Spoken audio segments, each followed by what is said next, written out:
Welcome back. Our topic is bath planning. And in this video, we're going to touch upon the center concept and go into details about the grooming center. You're familiar with the center concept from our study of kitchen design, right? The center is an area where a particular task or function occurs. Right?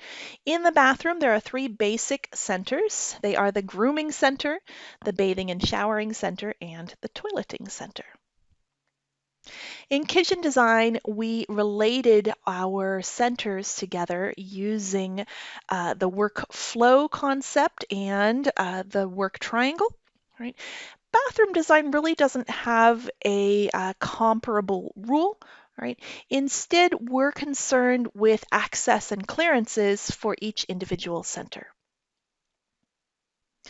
Let's talk about the grooming center first. What do we do at a grooming center? The tasks and activities here are washing hands, washing face, sometimes washing hair, brushing teeth, facial care, makeup and shaving, hair care, hair styling, sometimes medicines, and sometimes nails, nail care. It's typically a single user per lavatory, but sometimes we have a double lav for 2 users. What kind of fixtures and accessories are in the grooming center? Well, the major one is the lavatory, right, the bathroom sink, with its faucet. Then you can also have a mirror, towel bar, lighting, and an electrical outlet. The clearances and floor space, we're going to go into more detail on that in the next slide. All right. And what kind of items are stored in a grooming center? At the countertop level, all right, you can have items stored out in the open or enclosed. You can have items stored in a medicine cabinet. And typically there's a lot of personal care items at the grooming center. Brushes, makeup, toothpaste, right? Often small appliances like curling irons and electric razors. Okay. And bulk items for the entire bathroom are often stored at the grooming center, right? Pack of toilet paper, etc., and cleaning supplies. Here's a couple photos of what a grooming center could look like. This particularly comes from an illustration of the different types of storage that you could have at a grooming center.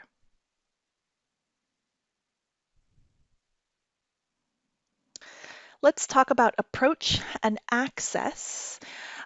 Just like every fixture in a bathroom, all right, you should plan a clear floor space at the lavatory or at the grooming center, all right, and approach the front edge of the fixture rim, all right. You might need knee space, toe clearance if you have a seated user. And remember that those clear floor spaces can overlap even if they are for multiple users. So take a look, we've got our standard 30 by 48 or larger clear floor space, and you can see that it's recommended, all right, that you provide 36 inches in general in front of your lavatory. If you've got passing traffic in your bathroom, perhaps one person's working at the grooming center, somebody else needs to pass behind them to get to a toilet compartment or something, make sure to add some space for that, 30 to 32 inches. Let's talk about the clearances around a lavatory in the vanity. All right. In general, it's not a good idea to get your lavatory too close to any side obstacle. Could be a wall, could be a glass shower compartment, could be a cabinet, tall cabinet or something like that. All right. Code requires that this distance between a side obstacle and the center line of your sink be at least 15 inches. And NKBA offers a little bit more elbow room and recommends 24. Right? In Your typical vanity is going to be 21 inches deep, all right? But you can find a more narrow one out there at 18 inches deep, or you can choose a 24-inch cabinet, kind of borrowed from kitchen design. And it's recommended that you provide a work zone. All right, now in kitchen design, we call that kind of a landing zone for items used at that center. All right, here in the bathroom design, this is a work zone. It's got to be at least 15 inches wide by 18 inches deep, and it could be located on either side of your lavatory.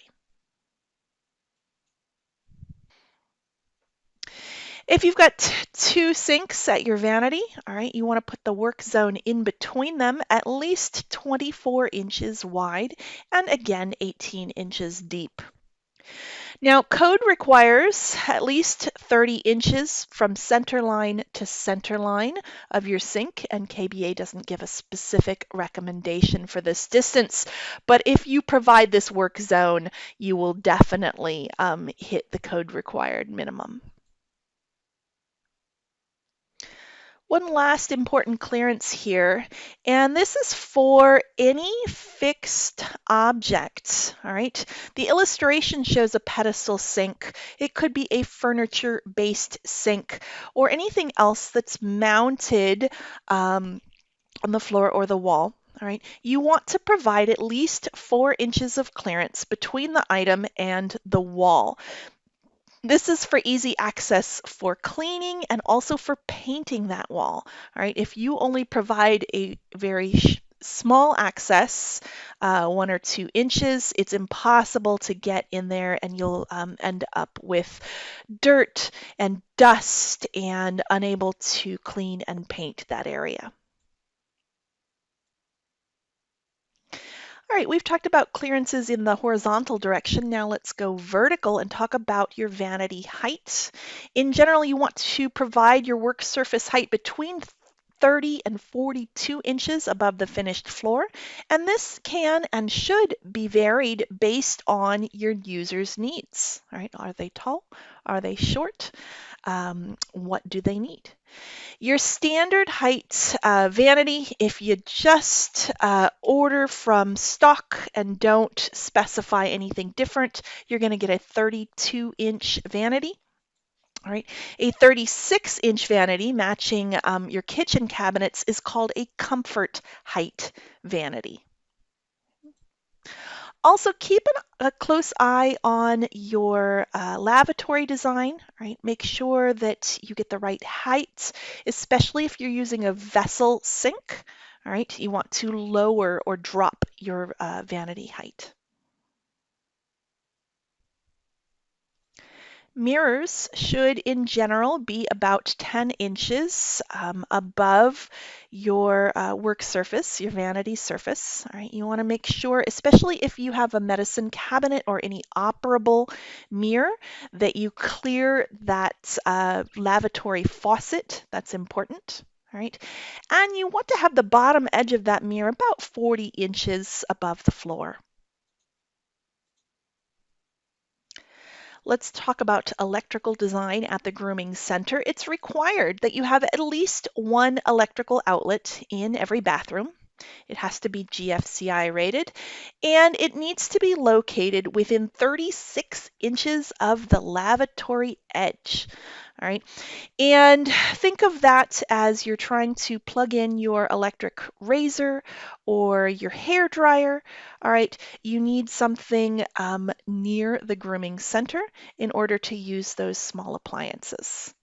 All right. That required outlet can't be lower than 12 inches from the top of your lavatory basin.